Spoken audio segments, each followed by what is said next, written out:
Breaking news overnight. 2 people are in the hospital after a home exploded in River Falls, Wisconsin. That's a community just across the St. Croix River from the Twin Cities. One victim was taken to River Falls Hospital while the other was rushed to a hospital in St. Paul. A neighbor tells WCCO-TV that one of the victims appeared to have critical injuries. The other had minor burns. New this morning, state troopers say alcohol was a factor in a head-on crash that killed one woman and critically injured another near Walker, Minnesota. They say 39-year-old Corey Worry of Walker had been drinking when he tried passing a car on Highway 200 yesterday afternoon and then hit an SUV coming the other direction. The woman in that vehicle was killed. She was 53-year-old Virginia Stewart of Longville, Minnesota. A passenger in Worry's pickup was thrown out of the vehicle. 39-year-old LeVay Othut of Sauk Rapids is in the hospital with life-threatening injuries. Worry was not seriously hurt. We've been watching this story all night. Friends and family are searching for a missing elderly man from the Devil's Lake area. Police issued a silver alert for 76-year-old Thomas Townsend. He was last seen on the north side of Devil's Lake yesterday morning around 9. Townsend is about 6 feet tall, 205 pounds, blue eyes, gray balding hair. Picture on your screen right now. He was wearing a gray sweatshirt, a black jacket rather, and jeans. He's believed to be driving a 1998 brown or copper-colored Chevy extended cab pickup with North Dakota plates 863AKJ. If you spot this man or his vehicle, call 911 or your local law enforcement right away. A Capitol police officer killed in the U.S. Capitol attack last month will now lie in honor in the Capitol Rotunda this evening. Officer Brian Sicknick died from injuries suffered during that riot on January 6th. Members of the Capitol Police Force will be able to attend a private viewing tonight. Police say 3 people are dead after an argument over shoveling in Pennsylvania. Neighbors say they were just getting ready to shovel snow after a big storm when they heard arguing, followed by about a dozen gunshots. Police say one person opened fire, then went inside his home and turned the gun on himself. 8 minutes before the top of the hour, we want to get a check of our forecast in this region. And Lisa, I heard we have some not great news from Mr. Phil this morning.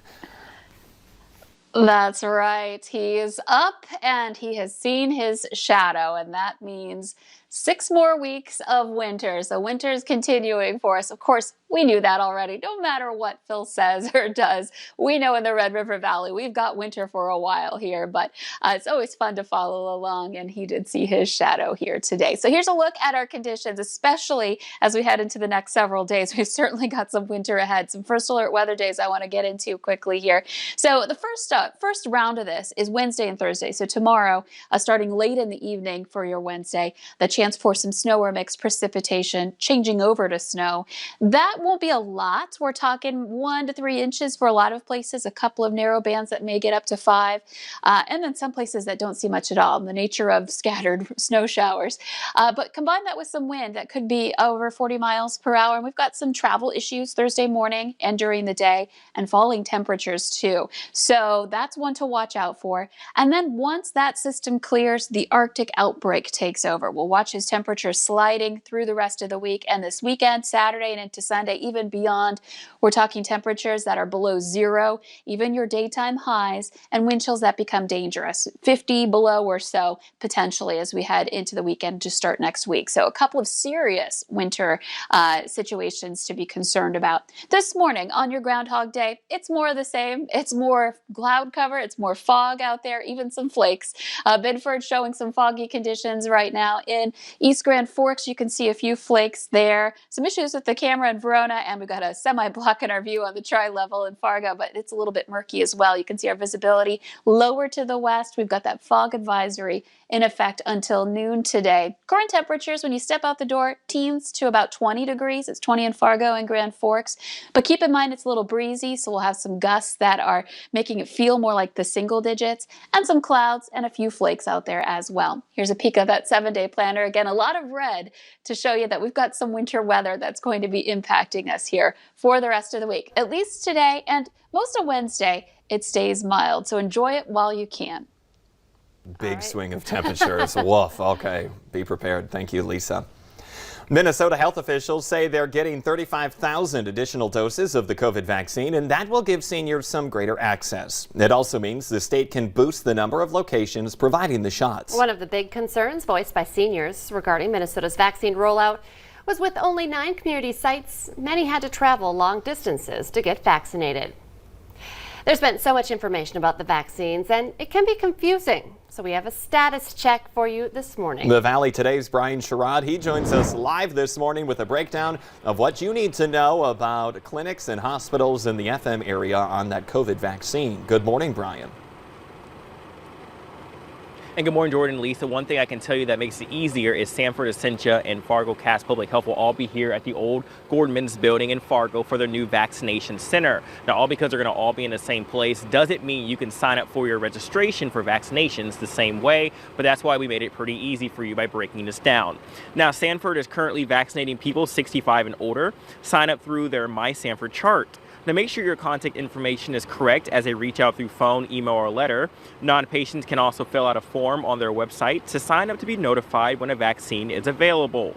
Now, Essentia Health in Minnesota is giving vaccines to those 65 and older, high-risk healthcare workers and long-term care residents. Staff is calling them directly through their My Chart. Now, Essentia is finalizing a plan to offer vaccines to non-patients who live within their service areas. Now, Fargo Cass Public Health joins the vaccination center this week.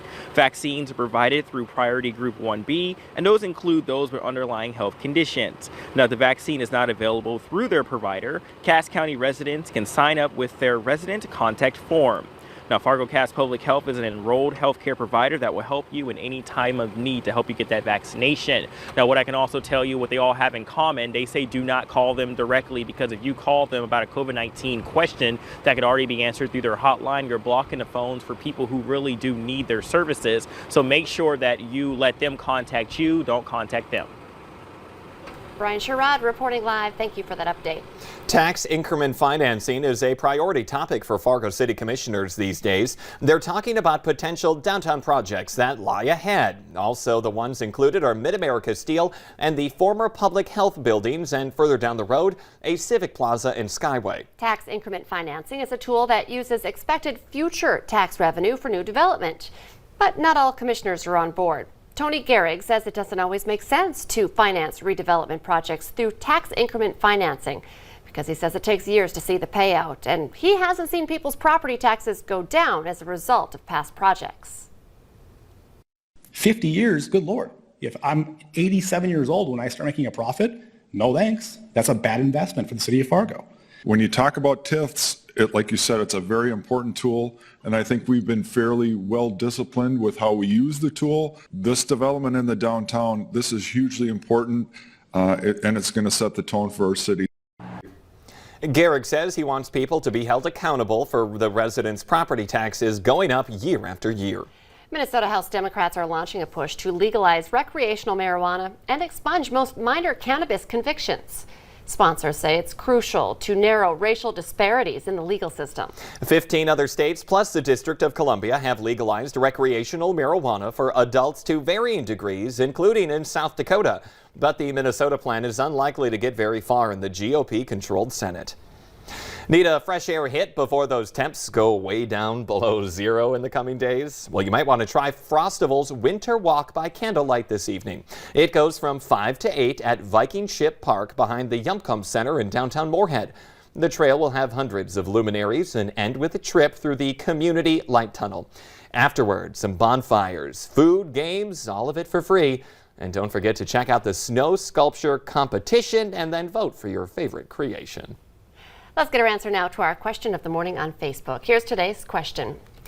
Last year, about 6,000 newborn babies had this in common. The answer, they were born in a car. We just talked about that. We all love a good baby born in a car story. One that pulled off to the side of the road. Sometimes they make it to the hospital parking lot. Sometimes a cop helps them out on the side of the road, or the husband. It makes for a great story. It does. It does. Not ideal conditions for giving birth, but that's how it goes. Remember, we post that question every weekday morning on our Valley News Live Facebook page. Go ahead and join the conversation. The Today Show and CBS This Morning are just about to start, but the Valley Today rolls on. Join us right now for more live up-to-the-minute news and weather on the Fargo CW.